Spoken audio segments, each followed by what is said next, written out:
Assalamualaikum warahmatullahi wabarakatuh. Bismillahirrahmanirrahim. Alhamdulillahi rabbil alamin. Wassalatu wassalamu ala asyrafil mursalin Sayyidina wa maulana Muhammad wa ala alihi wa sahbihi ajma'in. Amma ba'd. Ibu-ibu, bapak-bapak, dan saudara sekalian, mari kita mulai kajian subuh kita dengan berdoa bersama-sama. Bismillahirrahmanirrahim. Asyhadu an la ilaha illallah wa asyhadu anna Muhammadar Rasulullah. Raditu billahi rabba wa bil Islam dina wa bi Muhammadin nabiyyan wa rasula. Rabbi zidni ilman nafi'a warzuqni fahman wa hukma wa alhiqni bis salihin. Bapak dan ibu-ibu serta saudara sekalian, kita masih akan melanjutkan kajian kita tentang doa-doa keseharian kita. Dan yang beberapa hari lalu kita bahas adalah doa makan, doa mau makan.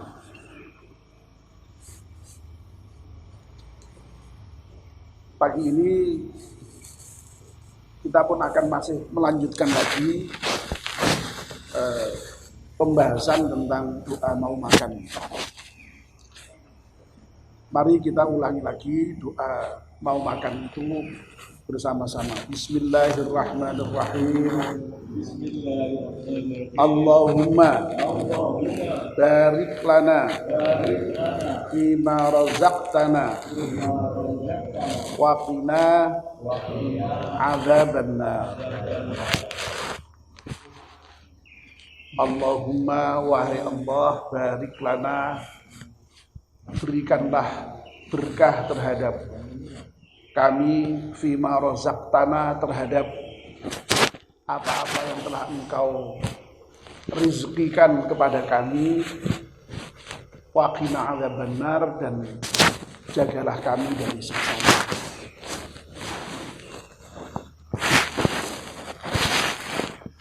Kemarin sudah kita sampaikan bahwa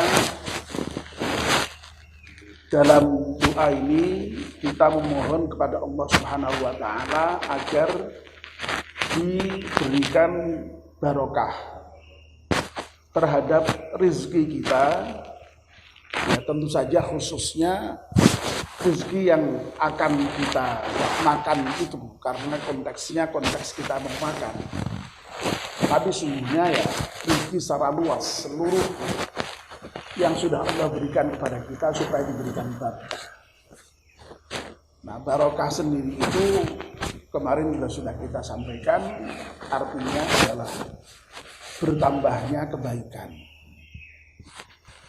Dengan kata lain, ketika kita mau makan, mohon diberi barokah terhadap apa yang telah Allah rezekikan kepada kita, khususnya yang mau kita makan dan minum itu.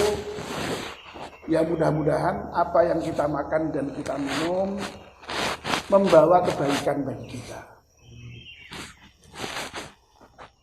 menambah kebaikan bagi kita. Karena apa? Karena apa yang kita makan dan kita minum itu kemudian menjadi energi di dalam tubuh kita.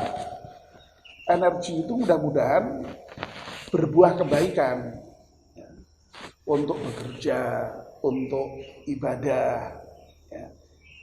Baik itu ibadah mahdhah maupun ibadah yang bersifat am atau umum, ya. Dan kita juga mohon waqina adzabannar, semoga apa yang sudah kita makan yang kemudian menjadi energi itu jangan sampai kemudian membawa kepada keburukan yang ujung-ujungnya akhirnya sampai kepada neraka. Ya. Bermangan, minum, sehat, kesehatannya bukan untuk ibadah, tapi untuk Siap. Ya kalau begitu ya sama saja ya, bahwa makan minum rezeki yang diberikan Allah itu lalu kemudian justru tidak membawa kepada kebaikan tapi membawa kepada keburukan yang sampai berujung kepada neraka. Nah itu yang harus dihindari. Nah doa yang dituntunkan oleh Nabi kita itu mengajarkan kepada kita supaya ya tadi ya, hidup kita lalu menjadi penuh berkah, terhindar dari keburukan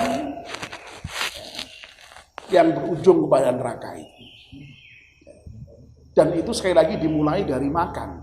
Karena ya, kemarin juga sudah kita sampaikan bahwa makan minum itu kelihatannya hanya sepele, ya, tapi ternyata memang justru disitulah letak ya kita lalu kemudian sadar bahwa kita sebagai manusia ini lemah, sehebat apapun kita itu, seberkuasa apapun kita itu, sepinter apapun kita itu, wong nyatanya kalau tidak makan, tidak minum ya lemes. Bahkan kalau tidak makan, tidak minum dalam jangka waktu lama ya bisa sakit, bahkan bisa mati. Itu hanya persoalan makan dan minum saja itu sebenarnya. Oleh karena itu, Masya Allah ya, nanti ujung-ujungnya ketika habis makan kita harus bersyukur. Alhamdulillahilladzi at'amana wa saqana wa ja'alana minal muslimin. Nah, nanti besok akan dibahas. Nah, saya akan masih menambahkan penjelasan mengenai supaya makan dan minum kita itu menjadi berkah dan terhindar dari siksa neraka.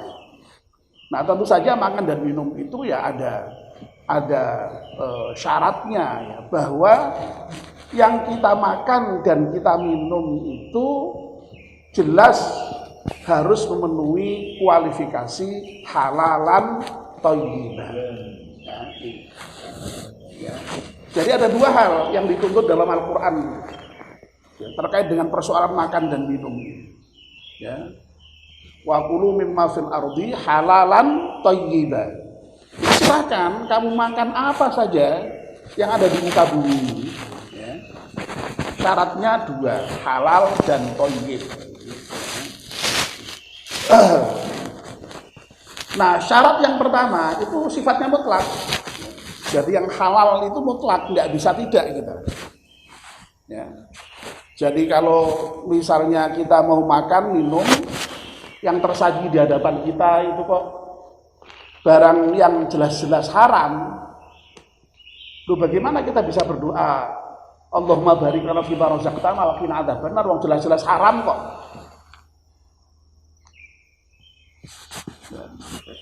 Mutlak supaya harus dihindarkan. ya, jadi nggak makan memang. Lebih baik tidak makan kalau haram, cari yang lain. Ya, bukan tidak makan, cari yang lain, cari yang halal. Ya kecuali kalau tidak tahu ya, wis mangan apa jenenge teplak begitu ya, jebule daging babi misalnya. Semua tidak ngerti, ya kan, misalnya. Waduh, baru itu tadi babi. Ya, lah begitu tahu babi itu ya sudah berhenti gitu loh. Ya, jangan kok terus waduh itu enak lalu terus diteruske itu tidak. Ya, bahkan kalau perlu yang di dalam itu dikeluarkan, kalau perlu sampai dibuatkan itu kalau bisa itu. Enggak baca ya. Ya. Kalau sudah jelas-jelas haram ya jangan dimakan, jangan diminum. Nah termasuk juga rezeki yang di halal haram itu kan bisa dari segi substansinya, bendanya itu sendiri sudah halal atau haram, atau yang mau dimakan itu sebenarnya secara substansial halal, tetapi karena didapatkan dengan cara yang haram, meskipun itu halal ya tetap haram. Jadi yang namanya hal haram itu bisa dilihat dari dua sisi ya. Sisi yang pertama sisi zatnya itu sendiri, substansinya itu sendiri, bendanya itu sendiri. Ya, misalnya ayam itu halal, ya, udang halal, ya, apalagi bayam halal. durian halal. Nah lalu kemudian ini didapat dari mana? Kalau dari mencuri, meskipun halal ya menjadi haram. Nah ini yang perlu kita pahami. Ya, kalau nggak tahu persoalan lain lagi tadi ya. Oke. Jadi ini Bapak dan Ibu-ibu, yang pertama sekali harus kita sadari ya, kalau kita itu berdoa minta makan dan minum kita barokah, ya kita harus pastikan bahwa yang kita makan dan minum itu adalah makanan dan minuman yang halal. Karena memang perintah Allah untuk makan dan minum silahkan, tapi dengan syarat halal. Jadi sekali lagi halal ini harus dipegang betul ya. Sebab kalau sampai ada benda yang masuk di dalam tubuh kita, lalu itu merupakan makanan dan minuman yang haram, ya Masya Allah ya. Lalu menjadi dagingnya berasal dari haram ya. Nah ini yang kemudian konsekuensinya sangat panjang ya, sangat panjang.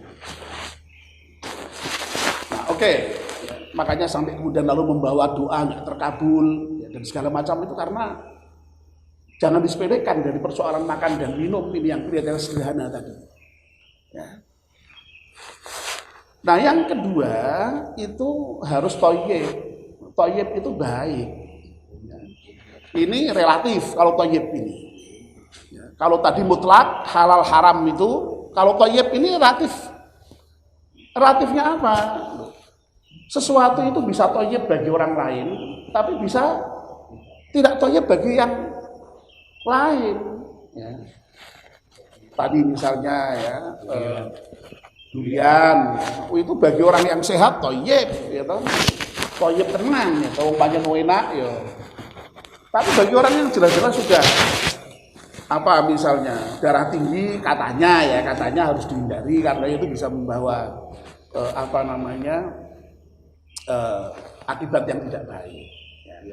Nah, pengetahuan yang seperti itu sekarang ini menjadi sudah pengetahuan umum kita. Nah, itu harus menjadi juga semacam panduan di dalam perilaku konsumsi kita. Ya, diabetes misalnya, gula itu baik, tapi bagi orang yang diabetes tidak baik. Ya. Makanya relatif. Ya. Bayam itu bagus, bagi orang yang asam urat tidak katanya. Ya. Nah ini, toyib itu sekali lagi relatif. Ya. Nah, toyib ini membutuhkan pengetahuan yang cukup bagi kita untuk menilai bahwa ini adalah baik dan tidak baik itu. Dan sekarang ini yang namanya pengetahuan tentang gizi, ya, ilmu gizi sudah memberikan pengetahuan kepada kita. Ya. Kalau persoalan halal dan haram itu ilmunya adalah ilmu syariat, ilmu agama, ya, ketentuannya sudah jelas. Ya. Dalam masalah halal haram ini, masalah makanan, itu prinsipnya semuanya boleh, kecuali yang haram. Ya. Jadi kalau bapak-bapak ketemu makanan apa saja, itu tidak usah bingung. Wah ini haram apa halal ya? Selama tidak dilarang berarti halal. Ya. Asal bapak dan ibu doyan. Ya. Selama tidak tahu halal. Ya. Selama tidak tahu halal. Ya, selama tidak tahu dalam pengertian haramnya tadi halal. Ya. Dalam masalah makanan begitu. Ya. Sebab makanan pirang-pirang sih diatur bukan masalah yang haram, bukan masalah yang halal, tapi yang haram, ya, yang haram. Prinsipnya semuanya boleh kecuali yang haram. Jadi misalnya bapak-bapak dan ibu-ibu masuk ke hutan, lihat apa saja, ya, makan aja. Selama tidak tahu bahwa itu adalah haram. Ya. Asal doyan aja loh ya, asal doyan. Ya. Itu. Ya. Jadi sekali lagi dibutuhkan syarat tadi itu ya, halalan thayyibah tadi. Nah insya Allah kalau yang dimakan dan diminum itu adalah halalan thayyibah, maka bahwa yang kita makan itu juga akan membawa kebaikan dalam tubuh kita, dalam kebaikan dalam kondisi fisik kita. Ya. Tetapi ya memang ya si jenenge manusa itu ya kadang-kadang ya tidak kok lalu kemudian bisa katakanlah bisa menjaga betul dengan baik ya. Seperti katakanlah dalam masalah kehidupan sehari-hari kita ini kan ya mestinya kalau idealnya dilarang maksiat kan, ya, harus ibadah terus, taat terus, jangan maksiat. Tapi kenyataannya yang jadi menusuk maksiat toh. Tapi meskipun maksiat kita juga diperintahkan untuk berdoa, mohon dihindarkan dari siksa neraka, ya, mohon diampunkan dosanya. Nah demikian pula ya kira-kira saya bayangkan dalam masalah makan dan minum ini idealnya ya kita makan yang halal dan yang thayyib tadi itu. Tapi wong sing jenenge menungso ki ya sapa ngerti katutan ya. Katutan ki ya sithik, katutan kok akeh ya. Sing haram ya. Sapa ngerti kadang-kadang yang kita makan tidak thayyib ya. Wis ngerti nek kuwi janjane ra entuk kanggo wong sing ngene tapi kita tetap nekat karena kepingin ya menungso itu. Nah meskipun demikian kita juga masih termohon supaya itu jangan menjadi malapetaka begitu loh. Bisa jadi toh Allah kemudian mengubah itu begitu ya. Makanya kita berdoa, tidak apa-apa berdoa. Wakina anda benar itu dihindarkan dari siksa neraka. Nah siksa neraka itu juga harus dimaknai tidak hanya siksa neraka, termasuk siksa dunia tadi itu juga. Siksa itu kan sesuatu yang tidak mengenakan dan itu sudah Allah berikan pada kita di dunia kadang-kadang. Nah itu juga bisa berasal dari makanan dan minuman. Nah oleh karena itu sekali lagi memang ya dalam persoalan makan dan minuman itu sedapat mungkin kita jaga. Ya, menjaganya bagaimana? Ya diusahakan bisa makan dan minum yang halal dan thayyib dan dihindarkan dari makanan yang tidak halal dan tidak thayyib itu. Ya, jadi sekali lagi saya ulangi, kalau persoalan halal dan haram itu sifatnya mutlak, ya, tidak bisa tidak harus kita jaga. Tapi kalau persoalan yang thayyib ini sekali lagi relatif tergantung dari kondisi kita masing-masing. Saya pernah suatu ketika diundang ceramah di rumah dinas kepala rumah sakit Dr. Karyadi. Jadi pengajian, sehabis pengajian ya meskipun itu dokter yang tuan rumah pengajian bahkan kepala rumah sakit ya, dilalahnya ya, hidangan makan malamnya itu nasi gandul pati itu loh Pak. Oh itu kan ya full jeroan itu.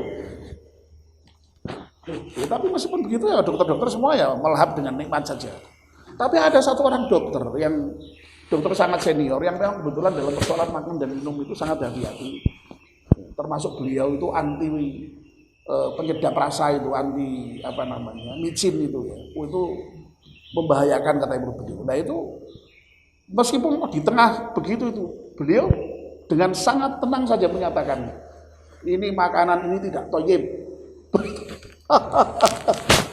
Masya Allah ya itu kalau saya sebut aja beliau tidak apa-apa, Prof. Sunarto ya. Prof. Sunarto itu dulu ahli penyakit dalam yang sangat senior itu ya. Yang sampai disebut nadinya dokter penyakit dalam di Karyadi itu berarti itu gitu ya. Wah ini makanan halal tapi tidak thayyib ini. Dan beliau tidak kerso makan. Ya misalnya begitu. Nah oleh karena itu ya semoga lah ya ini ya kalau saya tadi itu ya yang halal itu sifatnya halal dan thayyib mutlak ya tidak harus dihindari. Nah yang thayyib itu yang memang harus kita usahakan betul ya. Ya dalam kondisi normal, kondisi umum ya yang bergizi lah, yang bergizi itu dulu waktu kita sekolah itu ya 4 sehat 5 sempurna, ini masih berlaku kan Mbak ini? Masih ya 4 sehat 5 sempurna itu. Tapi dalam kondisi-kondisi tertentu sekali lagi tidak berlaku itu ya, karena memang ada hal-hal yang menjadikan kita jangan mendapatkan madharat dari makan dan minum sesuatu yang tidak baik tadi. Bukan tidak halal, tidak baik. Jadi berbeda pengertian yang halal dan yang thayyib itu berbeda. Ya. Nah ini penjelasan tambahan ya. Jadi semoga sekali lagi saya sudah berkali-kali menyampaikan bahwa Doa itu berfungsi direktif bagi kita. Doa itu berfungsi untuk mengarahkan diri kita. Kalau kita itu mohon kepada Allah diberi ilmu, ya itu sesungguhnya menyuruh kita, mendrive kita, mengarahkan kita, ya untuk mau belajar, mau ngaji. Lo minta ilmu kok tidak mau ngaji, tidak mau sekolah, tidak mau belajar, dari mana? Ya. Nah, kalau kita minta diberi barokah dalam persoalan makan dan minum kita dan terhindar dari siksa neraka, ya tadi itu, ya dengan syarat menjaga halal dan thayyibnya, sehingga dengan demikian lalu insya Allah dengan halal dan thayyib itu, ya lalu kita mohonkan semoga berkah itu, lalu kemudian yang kita makan dan minum betul-betul menjadi energi yang bagus dan kemudian bisa menjadi modal bagi kita untuk bisa beribadah kepada Allah Subhanahu wa taala dan meninggalkan maksiat kepada Allah Subhanahu wa taala. Ya, ini yang kita mohonkan. Amin ya rabbal alamin. Mari kita mulai atau kita ulangi lagi doa mau makan. Hafal semua ya Bu ya, Pak ya. Doa ini sudah sehari-hari kita hafalkan lah ya, supaya barokah ya.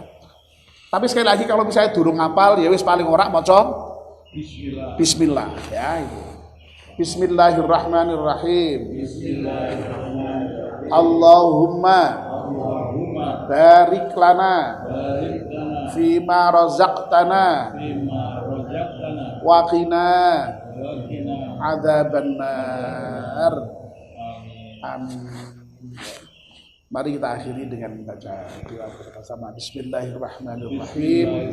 Wal 'asri innal insana lafi khusrin illa alladziina aamanu wa 'amilus shalihati wa tawassaw bil haqqi wa tawassaw bis sabr. Subhanakallahumma wa bihamdika asyhadu an la ilaha illa anta astaghfiruka wa atubu ilaik. Wassalamualaikum warahmatullahi wabarakatuh.